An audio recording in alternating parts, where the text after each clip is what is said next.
Assalamualaikum warahmatullahi wabarakatuh. Alhamdulillah, alhamdulillahi rabbil alamin. Assalatu wassalamu ala asrafil anbiya'i wal mursalin, Sayyidina wa maulana Muhammadin. Ashhadu an la ilaha illallah wa ashhadu anna Muhammad Rasulullah. Allahumma salli ala Sayyidina Muhammad, Muhammadun musyabihil wal ikram, ya wal jalil wal ikram. Allahumma salli wa sallim wa barik wa karim azanul nabil karim. Ihdinil ladzi min jamalika wa innal ladzi fin jalalika wa innahu fin kitabika. Alhamdulillah wa tahirin wal mujahidin amma ba'du. Insyaallah bersyukur kita kepada Allah dengan mengucapkan alhamdulillahirabbil alamin atas segala karunia, rahmah dan hidayahnya, serta dengan izinnya juga kita dapat menjalankan segala amanahnya, beramal dan beribadah. Selawat seiring salam tidak akan pernah kita lupakan. Marilah sama-sama kita panjatkan kepada junjungan kita Nabi Allah, Nabiul Akhirul Zaman, Rasulullah Muhammad sallallahu alaihi wasallam. Atasnya kalimahnya dengan mengkalamkan Allahumma salli ala Sayyidina Muhammad wa ala alihi Sayyidina Muhammad. Alhamdulillah, para hadirin, para pemirsa, para jemaah sekalian, para muslimin wal muslimat wal mu'minin wal mu'minat rahimakumullah, dimanapun berada hamba Allah yang dimuliakan Allah. InsyaAllah bertemu lagi dengan saya Guru Mursyid Syekh Nur Muhammad Buya Irwan Maulana Al-Khalidi, tentunya dalam YouTube kesayangan kita Kupas Tuntas Tolabul Ilmi, yaitu YouTube Buya Pasaman Timur Sumatera Barat. Dalam rangka meningkatkan iman dan takwa, tentunya kita harus meningkatkan kualitas ibadah di diri kita. Kerajinan seseorang dalam beribadah bukanlah jaminan, tetapi ketakwaan seseorang dengan ilmunya. Wattaqallahu wa ilmukumullah, bertakwalah dengan ilmunya, itulah yang sebenar-benar takwa.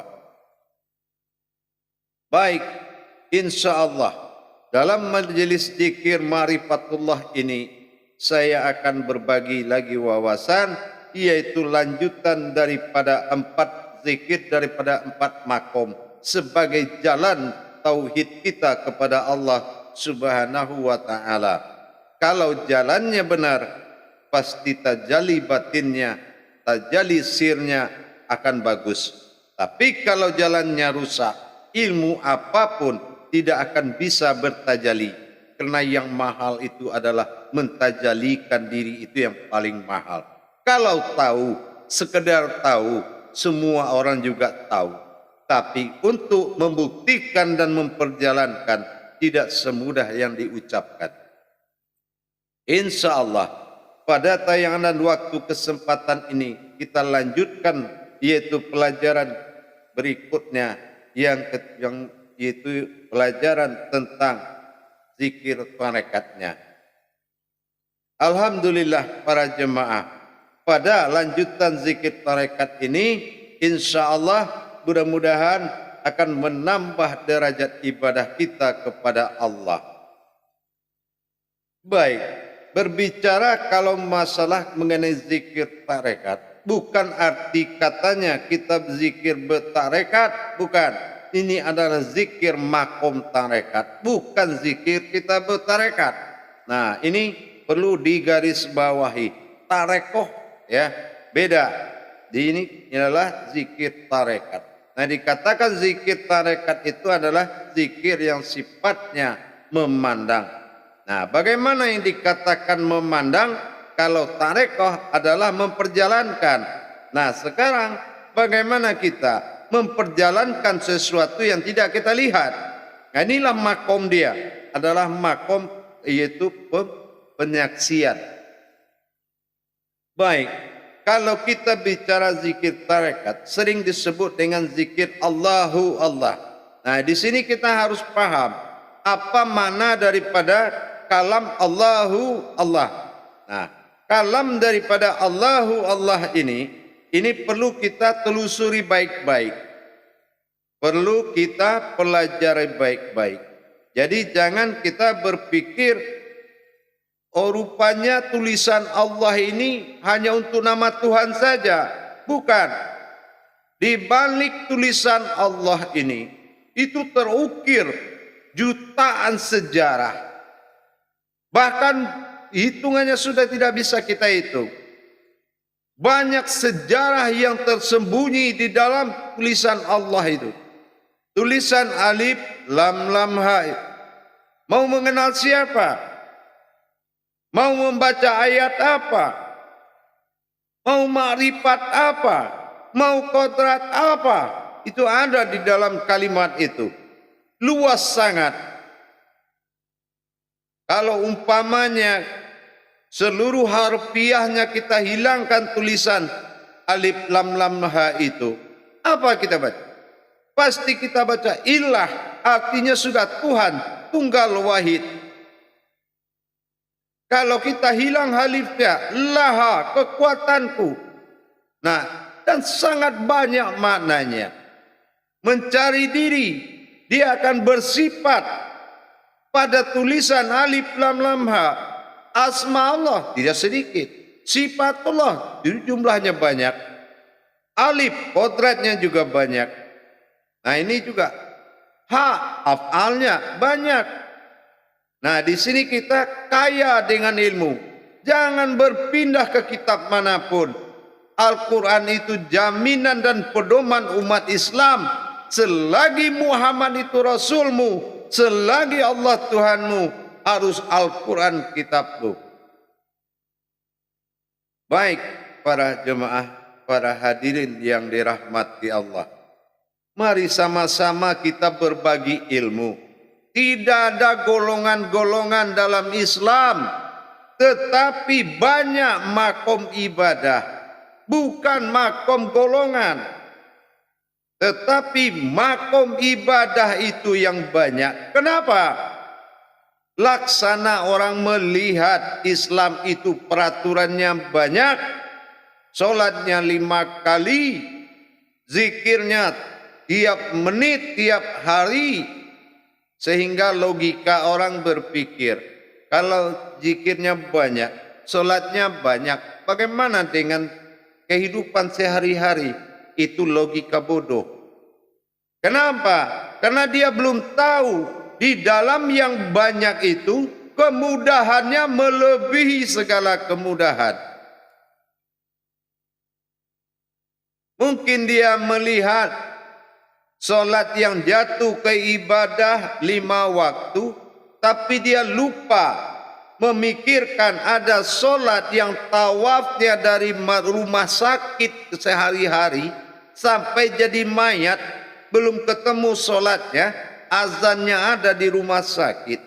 Dia tidak tahu bahwasan Islam ini adalah agama kodrat yang berfungsi hubungan batin antara umat dengan Tuhannya ada 24 jam dalam rangka kemudahan.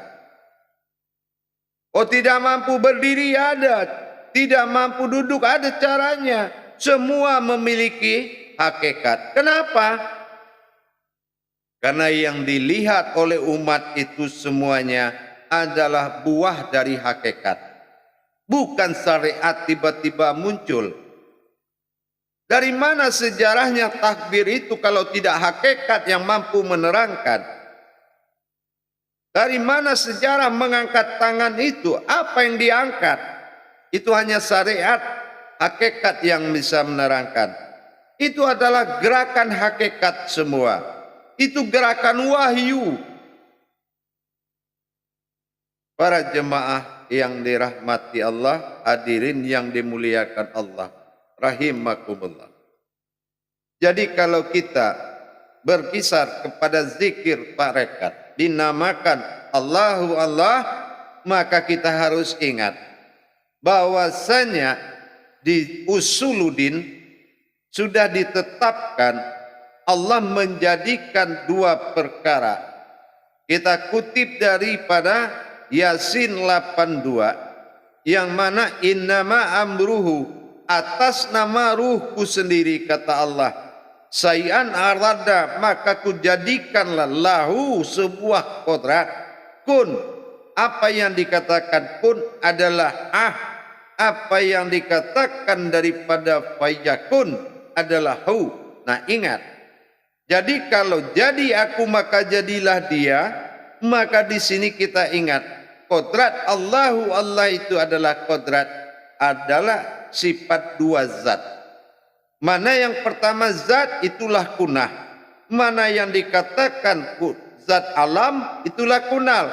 Makanya ada Rahmanir Rahim, Ar-Rahman, Ar-Rahim.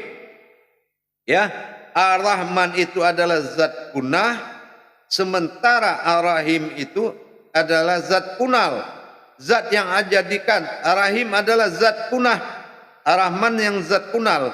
Jadi inilah yang dikatakan zat yang jatuh kepada diri, inilah dikatakan dengan hayatullah, dan zat yang jatuh kepada alam kunal itu dinamakan hayat, tetapi bukan hayatullah. Nah ini, jadi kita harus tahu mana kodrat hayatullah itu dan mana kodrat hayat. Mana kodrat kunal? Kodrat kunal adalah kodrat yang dijadikan oleh zat itu sendiri. Bukan dijadikan tapi terjadi karena permintaan daripada zat itu sendiri. Inilah zat kunal. Kalau zat kunah adalah permintaan dari batinnya Allah itu sendiri. Nah inilah zat kunah. Inilah Allah. Zat kunal. Inilah yang menjadi Rabbil Alamin. Inilah yang menguasai daripada sekalian alam.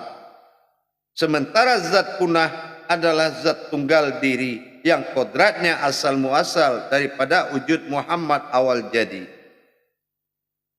Jadi kalau kita berzikir Allahu Allah, Allah, Allah, Allah, punya kita harus tenggelamkan lagi dengan mendapatkan ba'dalnya Allah kedua ke aftarnya lagi dalam bentuk wujud apa? Adalah wujud zat dan sifat, yaitu zat dan nur. Nah inilah kunal ini adalah jatuhnya kepada nur. Nur ini adalah hakikat diri Adam pada jasad kita. Inilah yang menghidupkan ruh, menghidupkan gerakan dari af'al semua. Ini dia. Yang kedua adalah, yang pertama adalah kunah. Kunah adalah zat yang bangkit, ya, zat yang mewujud bernama rohani. Ini zat kunal, zat kunah. Dan zat kunal itu adalah nur. Jadi kalau kita menzikirkan kodrat daripada perjalanan zat Allah dan nurullah tadi, inilah yang dikatakan zat dan sifatnya Allah. Bukan bersifat, tapi zat dan sifat, yaitu kodrat dan hayat, kehidupan Allah. Jadi zat adalah kodrat, nur adalah hayatnya Allah, kehidupannya Allah. Jadi kita berzikir Allah, Allah, itu adalah kehidupan. Diri kita ini adalah detak jantung kehidupannya Allah. Jadi inilah kehidupan Allah. Inilah hayatnya Allah. Nah, di sini kita akan menatap kepada zat dan nur pada diri kita. Para jemaah yang dirahmati Allah, rahimakumullah. Jadi kalau kita sudah mendapatkan kodrat zat dan nurnya Allah di dalam diri, maka inilah yang dikatakan sifat aftar. Ya, sifat aftar atau dikatakan dengan fanafillah. Jadi kalau kita menatap diri mewujud daripada Nur Muhammad yang menjadi kodratnya Adam dan zat Allah dinamakan Nurullah, inilah Nurul alal Nurin. Disinilah cahaya yang dibalik cahaya tadi. Indah gemerlap dan sangat indah dalam terang benderang yang tak terukirkan oleh hati dan perasaan. Inilah yang akan menjadi panutan jiwa. Inilah yang menjadi keindahan cahayanya Allah pada diri kita. Zatnya menjadikan kodrat, nurnya menjadikan hayat. Suatu kehidupan Allah. Suatu kehidupan Allah yang menghidupkan daripada ruh dan jasad kita. Nah, kalau sudah nur itu asal muasal ruh itu jadi, maka jasad inilah yang akan memperlihatkan keindahan hidup dua kodrat tersebut. Jadi bagaimana bertajalinya zat dengan nur, itulah kita full di situ. Karena apa? Awalnya adalah alam nur, zatnya adalah kodrat. Nah, begitulah kita melihat keindahan Allah pada diri kita dengan kita menzikirkan zikir mentarekat dan menyaksikan kodrat daripada zat Allah yang mewujudkan nur yang sangat indah. Itulah kodrat diri kita sebagai insan Allah. Jadi dalam orang yang tidak hidup dengan nurnya Allah, maka Allah bukan mengakui umatnya Muhammad. Maka hiduplah dengan diri yang betul-betul fana fillah, yang tidak berurat, tidak berdarah itu, dijadikanlah suatu ketetapan diri yang mutlak.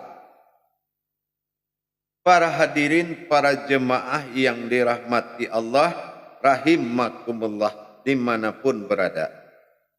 Insya Allah membangun diri ini tidak semudah apa yang kita katakan. Sejarah dan pengalaman yang diambil dari orang-orang yang pintar berbicara soal kajian tidak jaminan merubah kodrat dirimu.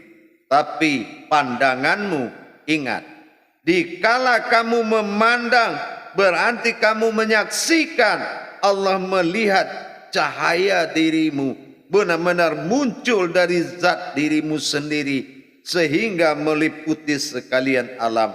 Bahwasanya dan umat Muhammad itu adalah nurnya Muhammad.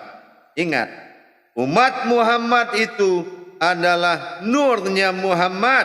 Ingat, itulah apabila kita melaksanakan salat, jangan lupa nurullah, zatnya Allah, kodratnya Muhammad, rohani bagi diri, memimpin nuranimu untuk tenggelam ke dalam nyawamu batin Allah billah. Jangan kamu lupa, para jemaah, para hadirin sekalian, kenyataan Allah ini harus dicapai demi kemaslahatan dan kebenaran dirimu agar sahanah dunia akhiratmu.